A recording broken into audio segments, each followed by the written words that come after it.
Would like to say that I'm glad that this happened to me because I get to spread my word out to the people and tell them that it's not by the color of their skin or by their religion, but it's by their heart. And you always judge a person by their heart, not what they look like. Years wrong. Also, it's a distinguished pleasure and honor to introduce one of the greatest congressmen we have in the United States, Congressman Mike Honda, who's a tremendous leader in the field of civil rights from the great state of California.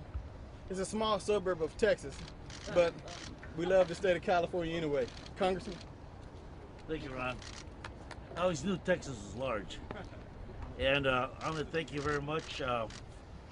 Actually, Ahmed's got a great future in politics. He gave the shortest speech I ever heard, but it was to the point. So thank you very much. And I want to thank all of you for being here because the function of media today is to take a story out that needs to be heard and needs to be internalized by every American, every person in this country, if not for the globe. It's my honor to stand right next to Ahmed, who I first saw in the newspapers. I said, oh, this guy is going to be really interesting. He's got a great case, and through the short time that he's been in the media, he and his family has shown great character. And by taking a negative experience and using it to raise awareness of religious, racial, and ethnic profiling in our country. When I first heard what happened to Ahmed, what he went through, my heart went out to him. No student should face that kind of treatment, and I'm a school teacher, I'm an administrator. I've been in schools for over 30 years, and I understand what should have happened, and it didn't happen. Ahmed's case has been amplified based upon his faith and ethnicity, and I was particularly proud to see the outpouring of support from my Silicon Valley district.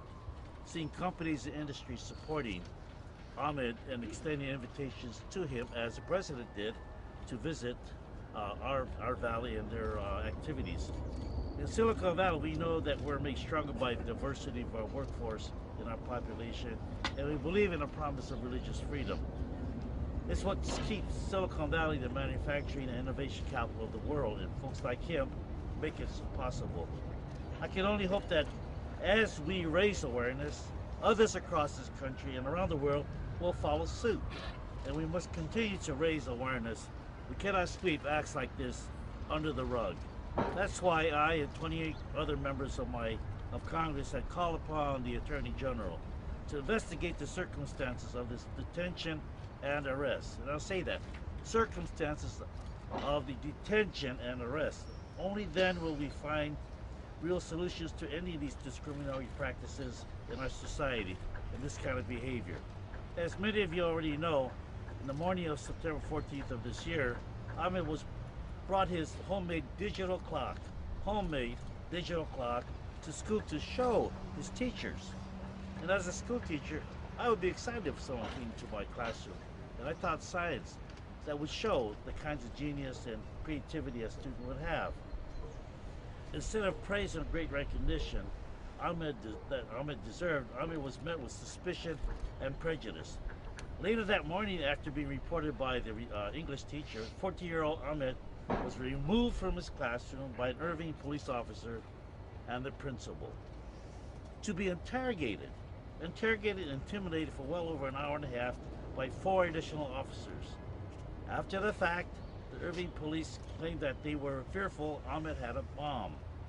Yet no measures were taken to evacuate the school, and police stated that they knew very quickly it wasn't a bomb. During Ahmed's interrogation at both MacArthur High School and the Juvenile Detention Center, Ahmed he asked that and was denied his right to speak to his family on numerous occasions. That is a clear violation of Texas law. And if he didn't have a law as a teacher, as a person in the place of a child's parents, they did not recognize the responsibility.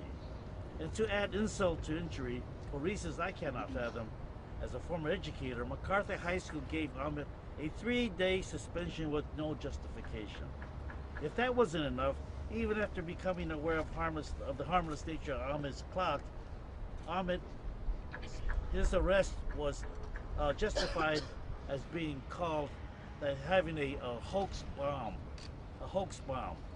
He was removed from school in handcuffs, taken downtown, booked, fingerprinted, and arrested.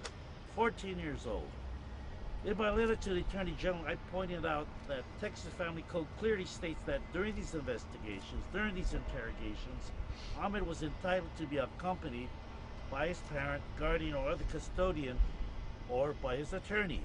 Beyond the fact that Ahmed was not given equal protection under the law, my colleagues in Congress, Andre Carson and Keith Ellison, myself, my colleagues in Congress and I go to point out that this incident highlights an alarming trend in profiling of Muslim Americans not only by law enforcement, but in our whole society as a whole. And I think we call that Islamophobia. We need to ask the difficult questions. Would the same scenario have played out if a child with another name had brought this clock to school instead of a Ahmed Mohamed? Why was Ahmed's name repeatedly emphasized by the police during his investigation? What relevance did his name have to the investigation? And I am acutely aware of the pitfalls of such guilt by association, because during World War II and after, my community became the victim of profiling and discrimination simply because we are of Japanese descent. It was wrong then, and it is wrong now. 15 years ago this month, just 1 month after the horrendous 9/11 attacks, I spoke to a group of Muslim Americans in my district in San Jose, urging them not to change their names or hide from their identities or for fear of being stereotyped. I told them, my name is Honda, you cannot be more Japanese than that, and so you must stand up. Despite being bullied and profiled as a child, I was proud of my heritage. And I'm proud to see Ahmed standing here before you with such courage and character and determination of himself. Today, 15 years later, I stand by that very same message. Ahmed, you must continue to stand strong and be proud of who you are and where you come from. Be proud of your parents and your heritage and your religion. From presidential candidates and teachers and police officers, we all must take a strong, unified stand against this growing fear of Islamophobia and bigotry. People shouldn't fear mistreatment or persecution simply for being who they are. As a world leader, America should be setting the bar for acceptance and equality, principles that speak to the foundation of this great country. I mean, you deserve an apology from the Irving Mayor, the Irving Police Department, and the MacArthur High School. And on behalf of at least folks who understand, we apologize to you, and we're going to stand right next to you and be your ally. And you must trust that alliance and that sense of coalition, okay?